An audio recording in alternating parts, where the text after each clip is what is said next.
Um, it's looking more obvious than ever that Trump will be the candidate for the Republican Party. I've seen you appearing with him a ton lately on the trail.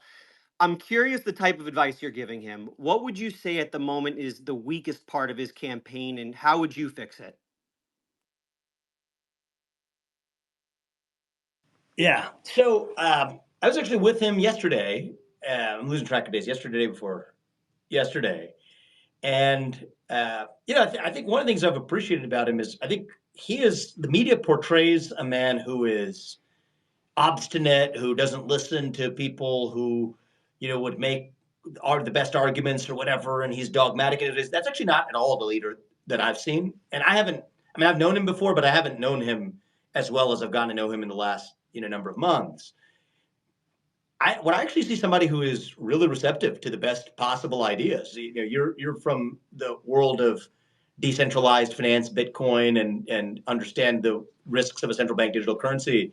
Likely, I'll tell you, I was backstage with President Trump before he went on stage in New Hampshire at one of the rallies, and we talked about the merits of it. He pushed back of opposing a central bank digital currency. I think he wrapped his head around what it was. He didn't try to pretend to be someone he wasn't, to say, "Oh, I already know all about this issue," as many other politicians do. He actually wanted to understand, well, what is it? Why do people want to actually advance it? Like, what's the point? People aren't going to be crazy. What is the argument they make for why they want this? Well, is it a bad idea? What are we going to miss out if we're actually opposed to this? Thought about it. Didn't make a commitment that night, but he said, okay, I think that sounds good. A few nights later, I've left New Hampshire. I'm watching him on TV. And then he's mentioning, the fact that he had that conversation with me and he announced a couple of nights later his opposition to a central bank digital currency. I think that is a quality you want in a leader, is somebody who has the ability to say the best ideas ought to win. And so I think some of the things I've seen from him that I like and that I certainly would continue to say we need to do more of is actually incorporate the importance of free speech as a message in the Republican Party that we care about. I think we do, but I think sometimes we fall into the trap of maybe not openly wearing that enough. And if you listen to a number of President Trump's speeches in the last few weeks to month or two, you might notice a few more references to free speech, which I think is good. I think that's unifying. I thought his remarks the other day after the Supreme Court case came out, I thought were excellent. I mean, I'll call it like I see it. If it wasn't, I would tell you that I thought so too. But I think it was really strong in its tenor because he talked a lot about unity. I think he early on in that little speech or press conference he gave, he talked about the importance of unity. And that's something I've been a long an advocate for is I think that we can actually reclaim the message of national unity. Biden ran on the platform of uniting this country. You judge a leader based on whether or not they delivered the results they promised to deliver. And President Trump ran in 2016 to keep us out of foreign wars, to grow the economy, to actually get us to be exporters of energy. We did all of those things. Biden ran, top message on the ticket was unite this country. Are we more united than we were at any other time in our lifetime in our history? No, I think to the contrary. We certainly feel like we're more divided. So if he's failed to deliver on that promise, I think this is our chance to actually embrace, reappropriate the message of national unity, which I know for a lot of people out there to say, wait, Trump would be the candidate of unity. That might make a lot of Democrats' heads spin.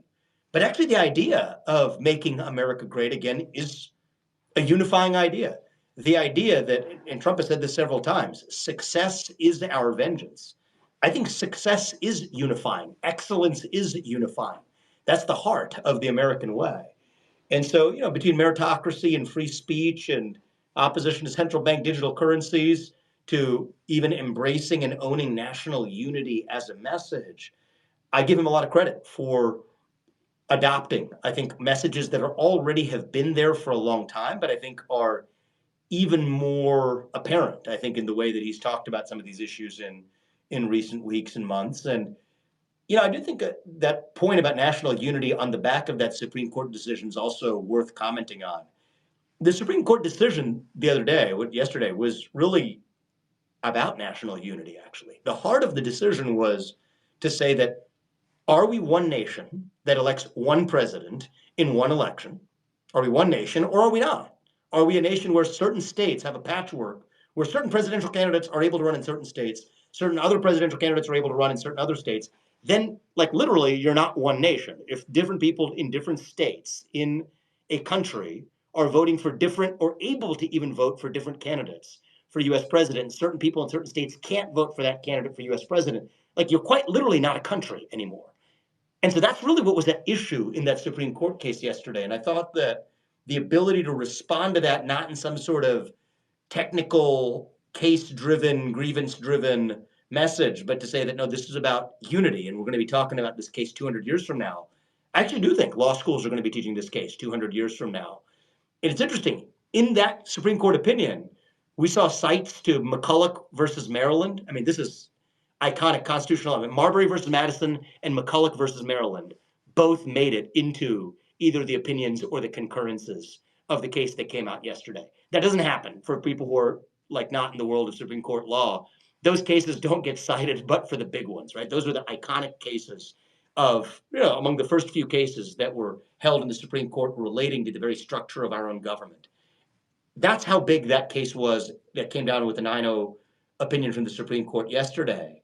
And so, anyway, I think that seeing President Trump's response to that at the level that he gave it, I think is quite encouraging. I'm not going to be able to, I don't speak for him. I'm not going to be able to promise whether that's going to be his message for the remainder of the campaign. But if it is, and I have a good feeling that it will be, then I think that we're going to be wildly successful in not only bringing people along and hopefully winning this election decisively, but dare I say, also reuniting this country. So And maybe two more, and just then we'll wrap. Sarah?